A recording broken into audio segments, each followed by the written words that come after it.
لیکن دنیا اس کو ایڈیٹ ہی سمجھتی ہے۔ تو ناظرین، آپ کا کیا خیال ہے؟ السلام علیکم ناظرین، آج ہم گرین ٹی وی کے ڈرامہ ایڈیٹ کی کہانی کو ڈسکس کریں گے، جس کی 7ویں قسط میں ہم دیکھتے ہیں کہ احتشام اپنی بیوی شگفتہ کا بہت زیادہ ممنون ہوتا ہے کہ اگر وہ نہ ہوتی تو وہ اس وقت اولڈ ایج ہوم میں ہوتا، لیکن اس کی بیوی بہت اچھی نیچر کی ہے۔ وہ اس کو کہتی ہے آپ ایسے نہ کہیں، بلکہ یہ کہیں کہ ہم دونوں نے ایک دوسرے کے لیے اپنی زندگی وقف کر دی ہے۔ اس کے بعد ایک ان ہیلدی سا ریلیشن شپ دکھاتے ہیں، ایک اسکول کی بچی اور ایک ادھیڑ عمر کا آدمی۔ ہم دیکھتے ہیں کہ وہ ردا کا بوائے فرینڈ اس کو اپنے گھر لے جاتا ہے۔ پہلے تو وہ بہت ڈرتی اور گھبراتی ہے، لیکن پھر اس پہ اعتماد کر کے چلی جاتی ہے، اور وہاں وہ دیکھتی ہے کہ اس نے اس کے لیے کینوس اور کلر سب کچھ رکھا ہوتا ہے، جسے دیکھ کے وہ بہت خوش ہوتی ہے اور پوچھتی ہے یہ کس کے ہیں؟ وہ کہتا ہے یہ تمہارے لیے لایا ہوں تاکہ تم اپنی مرضی سے یہاں پہ آ کے پینٹ کرو، جو مرضی کرو۔ وہ بہت خوش ہو جاتی ہے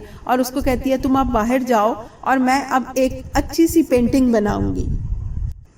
تو ناظرین، ایسے بچے جن کے پیرنٹس ان کو ٹرسٹ نہیں کرتے اور ان کو پیار نہیں دیتے اور ان کے فرینڈس نہیں بنتے، تو پھر بچے باہر اپنے لیے فرینڈس تلاش کر لیتے ہیں اور ان کو کسی کی عمر سے کوئی فرق نہیں پڑتا، جیسے کہ ردا نے اپنے لیے اتنا بڑا بوائے فرینڈ ڈھونڈ لیا۔ پھر ہم دیکھتے ہیں کہ گلزار کی ماں بہت بیمار ہو جاتی ہے۔ گلزار آتا ہے، وہ ان کو اپنے گھر لے جانا چاہتا ہے، لیکن اس کا بھائی اور بھابھی اس کی ہر بات کو غلط رخ دیتے ہیں اور اس کو ذلیل کرنے کا کوئی موقع ہاتھ سے جانے نہیں دیتے۔ وہ اس کو یہ کہتے ہیں کہ کیوں ہم نہیں سنبھال سکتے، تم زیادہ سنبھال سکتے ہو، یہ یہی رہیں گے وغیرہ وغیرہ۔ پھر ناظرین، ہمیں فلیش بیک دکھایا جاتا ہے جس میں کہ باپ اپنے بڑے بیٹے سعادت سے مایوس ہو جاتا ہے اور اس کو ڈانٹتا ہے کہ تم چھپ چھپ کے سگریٹ پیتے تھے، تم نے مجھے گڈو اور ماں کی نظروں میں گرا دیا بالکل۔ یعنی کہ یہ سعادت کا کریکٹر شروع سے ہی بہت زیادہ بدتمیز، سیلفش اور مغرور ہے۔ پھر ہم دیکھتے ہیں کہ رامین پھر گھر چھوڑ کر اپنی دوست کے گھر چلی جاتی ہے، کیونکہ وہ خود کو جاننا چاہتی ہے، اس کو سمجھ نہیں آتی کہ وہ کیا کرے، اور وہ پھر دوبارہ گلزار کے پاس یعنی گڈو کے پاس جانا چاہتی ہے۔ پھر دکھاتے ہیں کہ گلزار اپنی بھتیجی سے ملتا ہے تو اس کو سمجھ آ جاتی ہے کہ وہ جھوٹ بول رہی ہے، کیونکہ اس کی آنکھیں اس کا ساتھ نہیں دے رہی ہوتی اور اس کو لگتا ہے کہ وہ اسکول سے سیدھی گھر نہیں آئی، لیکن وہ اپنی بہن سے کہتا ہے کیونکہ بھائی اور بھابھی مجھے تو اس سے بات کرنے نہیں دیتے، میں اس سے پوچھ نہیں سکتا، لیکن تم ضرور پوچھنا کہ یہ جھوٹ کیوں بول رہی ہے اور یہ کہاں سے آئی ہے۔ پھر ہمیں فلیش بیک دکھاتے ہیں کہ ماں باپ ہمیشہ گڈو کی حرکتوں پہ نالا رہتے ہیں، باپ ہمیشہ اس کو ڈانٹ ڈپٹ کرتا رہتا ہے اور کوئی موقع ہاتھ سے جانے نہیں دیتا۔ سعادت بھی اس کی جھوٹی سچی شکایتیں لگاتا ہے تاکہ اس کو ہر وقت ڈانٹ پڑتی رہے۔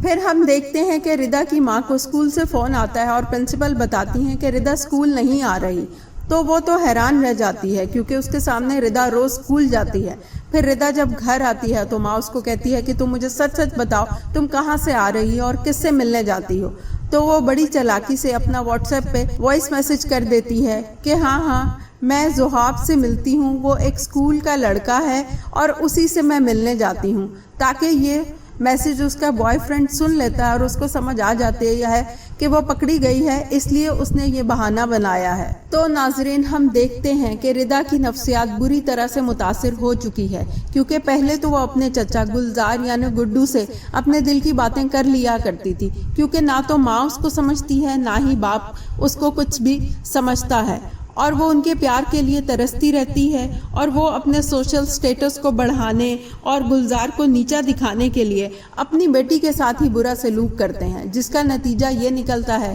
کہ اب اس نے اپنے چچا کی جگہ کسی اور سے دوستی کر لی ہے اور گھر سے باہر ٹائم گزارنا شروع کر دیا ہے۔ تو کیا ناظرین، ایسے بچوں کا کیا پھر حشر ہوتا ہے جن کے ماں باپ ان کے ساتھ یہ سلوک کرتے ہیں؟ کمنٹس کر کے ضرور بتائیے گا۔ پھر ہم دیکھتے ہیں کہ رامین اپنی دوست کے ساتھ پھر دوبارہ گلزار سے ملنے آتی ہے اور اس کو بتاتی ہے کہ مجھے سمجھ نہیں آتی میں خود کو کہاں تلاش کروں۔ وہ اس کو سمجھاتا ہے کہ تم ادھر ادھر بھٹکنے کی بجائے اپنے اندر دیکھو، تمہارے اندر کی دنیا بہت وسیع ہے، اور اپنے آپ کو پہچانو کہ تم کون ہو اور تم کیا کرنا چاہتی ہو۔ ناظرین، یہ تو تھا 7ویں قسط کا احوال۔ اب ہم 8ویں کے پرومو کو بھی ڈسکس کرتے ہیں، جس میں کہ ہم دیکھتے ہیں کہ چوکیدار کی بیوی کی ڈیلیوری ہونے لگتی ہے اور گلزار ہاسپٹل جا کے ڈاکٹر کو ڈانٹ رہا ہوتا ہے اور اس کو کہتا ہے کہ آپ اپنی